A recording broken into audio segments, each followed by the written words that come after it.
Likes and dislikes. Likes. That's the easy part. Dislikes.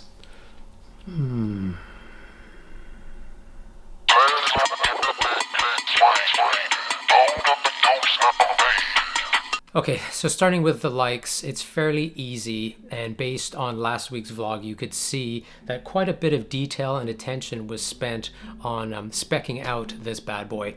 So first and foremost, the build kit on this bike is incredible. I don't think today that I could source these components on this bike for anything less than $15,000, something like that, and I didn't pay anywhere close to $15,000 for this bike. So like number one is the build kit. Incredible. Like number two about this bike, and this is a bit of a vanity project, but this bike will bring a lot of attention. I've had some pretty sexy bikes in the past. I've had two Cervelos, S5 and an R5. The Look was a $695, but super sexy bikes. Not one of those came close to attracting as much attention as this number 22 has. When you roll into a coffee shop pre or post ride, this will get a lot of attention. If you don't like to have a lot of attention, if you don't like to have a lot of questions about your bike, this is not the bike for you. On the other hand, if you love it when people come up to you and ask you about this bike, ask you about the details, then this is a bike for you. Third thing I really like about this bike is just the boutique nature of it. Sure, you can go to your local bike shop and source a Trek, a Specialized, a Giant, something along those lines, right off the shelf. That's great. But you need to do a little bit of legwork, a little bit of investigation, a little bit of research in order to get something as special as a custom-made titanium bike. Is it worth the effort?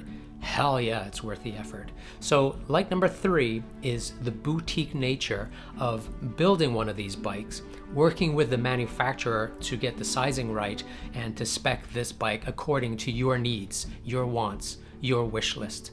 So the boutique nature, I love it. So those are some of the likes. I find when people post videos about what they like and what they dislike about a certain product, most of the time I'm kind of drawn to what they don't like about the product. So, and here with this bike, I'm really splitting hairs on some of the things I don't like. So let's get into it. Really splitting hairs. One of the things I don't like about this bike, and it purely comes down to a component selection. I didn't talk about this when I broke down the different components on the bike on the last vlog. But this seat post, this is a carbon fiber NV seat post. Super light, super stiff, expensive, and awesome.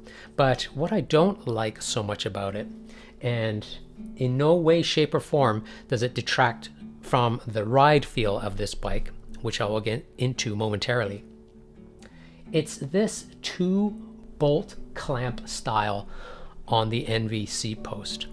Sometimes I think these companies let the engineering department or the mechanical engineering department run wild, and they come up with this monstrosity. I don't know if you have this seat post. I don't know if you're thinking of sourcing this seat post, but be aware that trying to tune your saddle position with these 2 bolts is not easy. It's problematic. And to be quite honest, I think this is my second set of NV hardware after royally stripping the first pair, just trying to align this seat post. So yeah, I don't like this style of clamp on the seat post. Okay, the other thing I'm not too crazy about, and this can be a bit of an issue to be quite honest, I don't think I'm splitting hairs so much with this one. When I looked at sourcing this bike, like most of you, I did a fairly extensive research project to see if it was the bike that I wanted.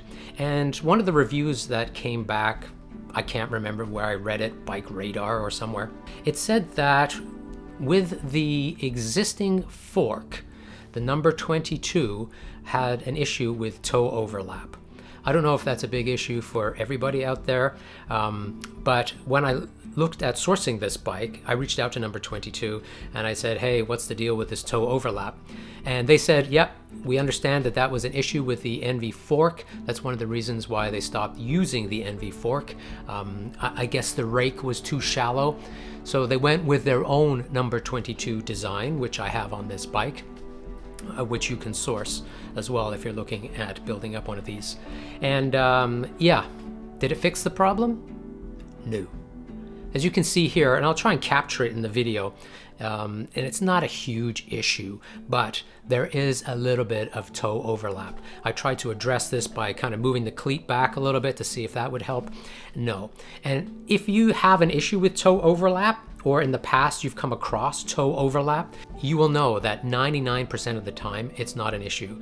But it's that 1% where, for example, you want to do a quick turn and your foot is at 3 o'clock, you are going to get that rub. I could show you my shoes, and that right foot predominantly has those nice tire smudge marks on it, and that is from the toe overlap. So yeah, I don't really like that so much. Two more dislikes or issues that I've had with this bike, and again, this one took a while to figure out. It happened under hard braking. So as you know, this is a rim brake version. And what was happening was if I applied a lot of force to the rear brake, I would get this vibration that would run up the seat stay and right up the seat post. And I would get this lovely vibration in the butt. Now, sometimes that's not so bad, but it would make this squealing sound as well. And for the life of me, couldn't figure out what was wrong. I switched out the wheels, I put some zips on, I thought maybe it was the carbon surface. No, brake pads. Switched it out, nope. So maybe it was the alignment of the brake pads. Tried that, nope. Still getting that wicked vibration, and it came right up. And it wasn't so much the vibration that was driving me crazy, it was the sound. And this is an expensive bike. It shouldn't be making any sound whatsoever. So finally, with some help from my friends at the local bike shop, I don't think we fully diagnosed what the issue was, but we had a bit of a fix. And what the fix was to put a little bit of damping between the rear brake caliper and the frame. So that's what we did, and guess what? It took care of the problem. Okay, last one. This one is purely subjective. I had never ridden a titanium bike before. I've ridden lots of carbon bikes, I've ridden steel, and I've ridden aluminum, but no TI, because as you know, TI is pretty special. So I really didn't know what the ride feel was going to be like. I had an anticipation, I had an idea, rough idea as to what it would feel like, but I thought it would be a little bit more plush than carbon fiber. It is not. It is not like steel, it is not like aluminum, and it is more, this bike is more like a stiff carbon fiber race machine. So my other bike was a Scott Addict SL, which was super light. That's the SL portion. That puppy was super stiff and super responsive. Couple of pedal strokes and you were gone. But you felt the road surface. With this guy, I thought it was going to be a little bit more like riding on clouds, riding on fluffy pillows. Comfy. That's not the case. Now, that's not a super bad thing, and it's not like I can't ride this bike for 4 or 5 hours. It's not like that at all. It's more of how I thought it was going to feel versus the reality of how it feels. Now, I can address that by putting in 30mm tires, which I will probably do moving into the summer. So hopefully you found that video helpful, part 1 and part 2. You know, the main takeaway here is that's an incredible bike. I'm very fortunate to have it. The build kit is incredible.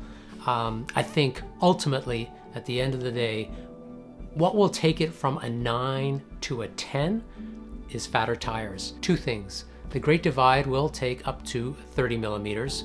And as I mentioned, it's got 28s on it right now. So I will put some 30s on and see if that really improves the ride feel. And again, it's not awful. It's me nitpicking. The other thing is someone asked about the weight. I weighed the number 22 a while ago when I first bought it, and it came in just under 8 with the build kit that it has on today.